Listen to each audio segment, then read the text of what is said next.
ਤੇ ਹੁਣ ਤੁਹਾਨੂੰ ਦੱਸਦੇ ਹਾਂ ਕਿ ਕੋਰੋਨਾ ਵਾਇਰਸ ਕਿਸ ਪੱਧਰ तक खतरनाक हो चुके हैं ਤੇ ਇਸ ਤੋਂ बचने ਲਈ ਕੀ एहतियात वरतन ਦੀ ਲੋੜ है। देखिए, भारत में 3 लाख से ज़्यादा संक्रमण के केसेस रोज आ रहे हैं और ये ऐसी स्थिति आज से पहले कभी पिछले साल भी कोविड हुआ था, पर ये इतने ज़्यादा केसेस इतने जल्दी आ जाएंगे ऐसा अनुमान किसी भी डॉक्टर को या किसी भी जो साइंटिस्ट हैं उनको नहीं था। और इतने ज़्यादा ऑक्सीजन का डिमांड होगा ये भी किसी ने नहीं सोचा था कि इतने सारे लोग एक साथ हॉस्पिटल्स में आएंगे, इतने सारे आईसीयू बेड्स की आवश्यकता होगी। आपने देखा कि दिल्ली के सारे आईसीयू बेड्स फुल हो चुके हैं। हमारे यहाँ पे 1500 बेड्स हैं और उसमें 400 आईसीयू बेड्स हैं, वो 4-5 दिन से लगातार भरे हुए हैं। और ऑक्सीजन की जो प्रॉब्लम है सप्लाई चेन की, आप सब लोगों को पता है कि ऑक्सीजन भी कई बार हमारे पास 4-4 घंटे की ऑक्सीजन रह जाती है और फिर टैंकर आता है। तो ऑक्सीजन के लिए पूरी पूरी रात हमें जागना पड़ता है और स्ट्रगल है हमारे लिए बहुत ज़्यादा। ये एक संकट की घड़ी है। जो मरीज़ हैं वो इतने क्रिटिकल और इतने सीवियर आते हैं कि ऑक्सीजन सेचुरेशन किसी का 40% है, किसी का 50 है, तो उनको तो आपको बहुत ज़्यादा हाई फ्लो ऑक्सीजन देना पड़ेगा। पर पेशेंट्स 40 से 50 लीटर ऑक्सीजन 1 मिनट में देना पड़ता है, जब जाके उसका ऑक्सीजन सेचुरेशन मेंटेन होता है। पर क्योंकि ऑक्सीजन की कमी है, पूरी दिल्ली में सारे अस्पताल ऑक्सीजन की कमी से जूझ रहे हैं, तो कहीं ना कहीं जो सर्विसेज हैं वो भी कंप्रोमाइज्ड हैं। और ये एक मुख्य कारण है कि बहुत ज़्यादा संख्या में जो अस्पताल में है उसमें ओवरक्राउडिंग हो रहा है, बेड नहीं मिल पा रहे हैं।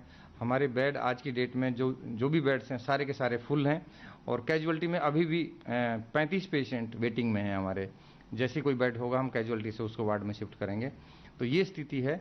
ये मैंने 30 साल के अपने करियर में कभी ऐसी विपदा या इतनी क्राइसिस नहीं देखी कि इलाज तो जो दवाइयाँ हैं उसका भी कमी है और ऑक्सीजन की भी जो सप्लाई चेन है वो भी बहुत ज़्यादा कंप्रोमाइज़ हो चुकी है। और हमारे पास आज ऑक्सीजन है, हमें ये नहीं पता कि कल हमें ऑक्सीजन मिलेगी कि नहीं मिलेगी। ये एक बहुत संकट की स्थिति है। सर, अभी जो दो तीन दिन में जो डेथ टोल बढ़ा है वो देखिए, इसके दो कारण हैं। एक तो ये कि जो रेमडेसिविर है वो बिल्कुल नहीं आ रही है, ज़्यादातर अस्पतालों में रेमडेसिविर की कमी है, दवाई उपलब्ध नहीं है। दूसरा ये है कि जो स्ट्रेन है वायरस का वो भी पहले से ज़्यादा खतरनाक स्ट्रेन है। जो अब स्ट्रेन आ रहा है, म्यूटेंट स्ट्रेन आ रहा है, उसमें डेथ्स ज़्यादा हो रही हैं। उसमें जो यंग लोग हैं, जवान लोग हैं, वो प्रभावित हो रहे हैं, बच्चे प्रभावित हो रहे हैं, गर्भवती महिलाएं प्रभावित हो रही हैं। और इन तीनों ग्रुप में, ये यंग एडल्ट्स में, बच्चों में और गर्भवती महिलाओं में डेथ्स ज़्यादा हो रही है। पहले ये था कि एल्डरली में, डायबिटिक्स में डेथ हो रही थी, अब तो ऐसा कोई एज ग्रुप नहीं छोड़ा इस वायरस ने कि जिसमें डेथ नहीं हो रही। All age group are affected.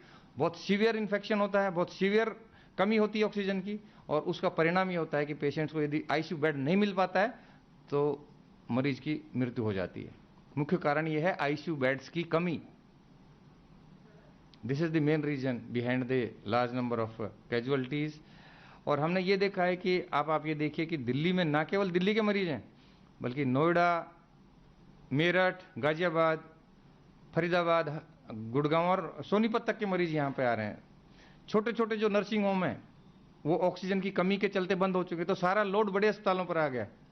काफ़ी सारे हॉस्पिटल्स आपने देखा होगा कि ऑक्सीजन की कमी के चलते बंद हो गए, तो क्या करें, उन्होंने अपने दरवाजे बंद कर दिए। They have stopped admissions. So and result of that कि burden is coming on the bigger hospitals. हमारे पास रोज 300 से 350 मरीज आ रहे हैं, तो हमारी कैपेसिटी तो लिमिटेड है। हमारे सारे जो बेड्स हैं फुल हो चुके हैं पहले ही, और उसका ये नतीजा होता है कि पेशेंट्स को जब बेड नहीं मिलता है तो एक अस्पताल से दूसरे, दूसरे से तीसरे, तो वो जो ट्रांसपोर्ट का जो समय होता है काफ़ी समय बर्बाद हो जाता है पेशेंट्स का, और उसकी हालत और ज़्यादा गंभीर होती चली जाती है। ऑक्सीजन का लेवल ड्रॉप होता हुआ चला जाता है, और उसको ऑक्सीजन का जो सपोर्ट है, जो आईसीयू की फैसिलिटी है, जब नहीं मिलेगी तो निश्चित रूप से कॉम्प्लिकेशंस बढ़ेंगे। ये मुख्य कारण है। ये वायरस जो बढ़ रहा है ये कब तक थमेगा? देखिए, ऐसा अनुमान है कि अभी 1-2 हफ्ते बाद इसका जो पीक है वो रहेगा, और उसके बाद धीरे धीरे ये कम होगा। ABP सांचा, जोश, जज्बा, जुनून।